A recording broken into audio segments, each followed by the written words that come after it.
Le 5e rapport national peut être soumis dans l'une des 6 langues officielles des Nations Unies.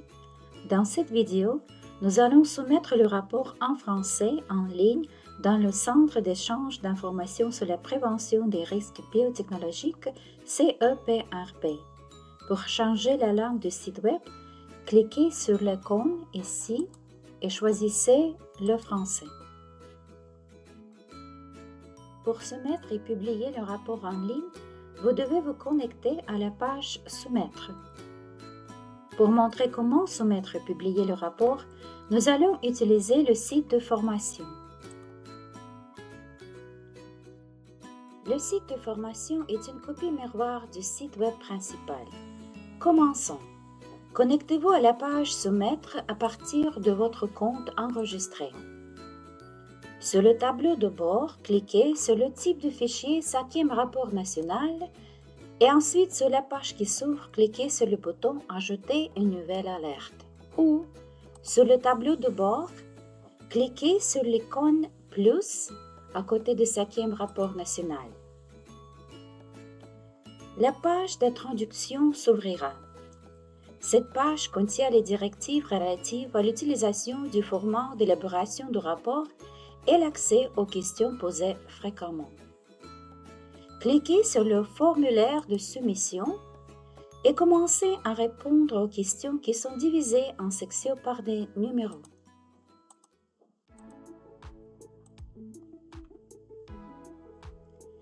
Veuillez noter que la langue et votre pays sont sélectionnés par défaut. Toutes les questions marquées d'un astérisque rouge exige des réponses. L'astérisque rouge signifie que les questions sont obligatoires et que tous les champs obligatoires devront être remplis avant que le rapport puisse être publié. La plupart des questions sont des questions à choix multiples, pour lesquelles il faut cocher une ou plusieurs cases. Il y a aussi les champs de texte qui sont disponibles pour fournir plus de détails. Les questions que vous voyez sont les mêmes que dans le format commun hors ligne. Transférez donc simplement les réponses du formulaire de soumission hors ligne vers le formulaire de soumission en ligne. Cliquez sur le bouton Montrer les réponses antérieures pour afficher une réponse fournie à la question correspondante dans le 4e rapport national, le cas échéant.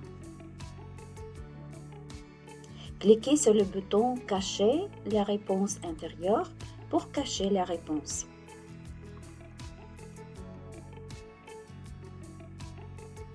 Certaines questions sont en gris. Cela signifie que plusieurs questions dans le format de rapport sont des questions de suivi, activées uniquement en fonction de la réponse fournie à une question précédente. Les questions qui ne sont pas activées restent visibles en gris et ne peuvent être répondues. Lors de ce processus, veuillez enregistrer périodiquement vos réponses en cliquant sur le bouton « Enregistrer le brouillon » situé en bas et en haut de la page. Cette action enregistrera votre rapport en mode brouillon pour que vous puissiez y avoir accès et le modifier ultérieurement. Dès que vous cliquez sur le bouton « Enregistrer le brouillon », deux boutons apparaissent « Partager » et « PDF ». Vous pouvez cliquer sur le bouton « PDF » afin d'exporter les données dans un fichier PDF que vous pourrez télécharger et puis partager. Une fois que vous cliquez sur le bouton « Partager », une fenêtre de style pop-up s'ouvrira et vous présentera deux options « Envoyer par URL » envoyé par email.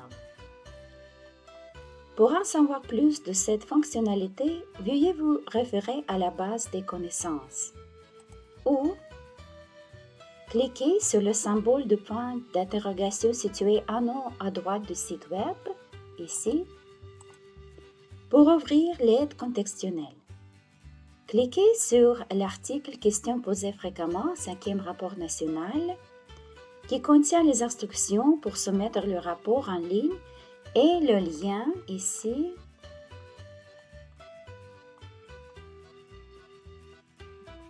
à l'article qui explique comment partager des fichiers brouillons en ligne avec d'autres utilisateurs.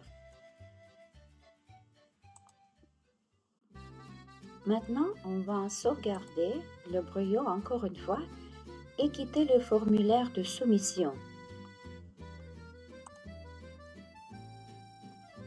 Pour reprendre le travail sur le rapport, connectez-vous sur la page de Soumettre et puis cliquez sur le fichier 5e rapport national ou sur le fichier dans la colonne Brouillon ici. Puis cliquez sur le fichier, puis sur le formulaire de soumission.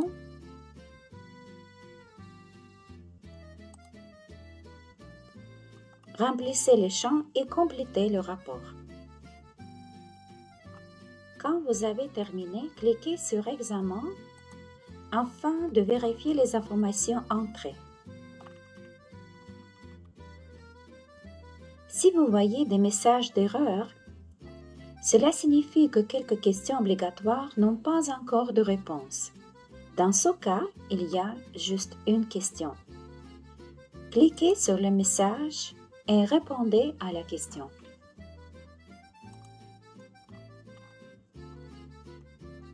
Cliquez à nouveau sur Examen et vous voyez que notre document est valide. Cela signifie que toutes les questions obligatoires ont été répondues. Cliquez sur Publier. Si vous êtes un correspondant national pour le CEPRB, vous verrez le bouton Publier. Cliquez ensuite sur le bouton Publier et le rapport sera publié. Le processus est terminé.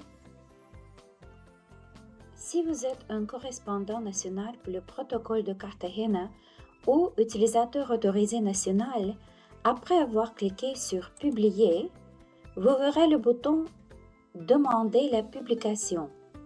Cliquez sur le bouton Demander la publication. Une fenêtre de demande de publication apparaîtra. Écrivez un message supplémentaire si vous le désirez et cliquez sur le bouton Send Request, envoyer la demande.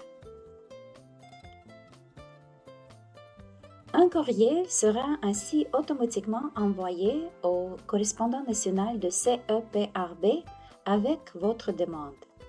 Le rapport national aura le statut en attente d'approbation. Le correspondant national de CEPRB devra se connecter et réviser et puis publier le rapport. Si vous êtes un correspondant national pour le CEPRB et que vous devez publier le rapport créé par le correspondant national pour le protocole de Cartagena ou par l'utilisateur autorisé national, que faites-vous? Vous recevrez un message automatique de demande de publication de CEPRB par courriel. Cliquez sur le lien que vous voyez dans le message électronique ou connectez-vous à la page Soumettre avec votre compte enregistré. Vous allez voir les demandes en attente sur le tableau de bord. Tous les fichiers en attente d'approbation sont visibles sur votre tableau de bord dans cette section. Cliquez sur le fichier. Vous allez voir les 3 boutons suivants. Approuver, modifier, rejeter. Cliquez sur Approuver pour publier le rapport. Cliquez sur Modifier pour apporter des modifications au rapport, puis de le publier. Cliquez sur Rejeter pour demander des modifications supplémentaires à la personne qui a créé le rapport. Nous allons maintenant publier ce rapport. Cliquez sur Approuver.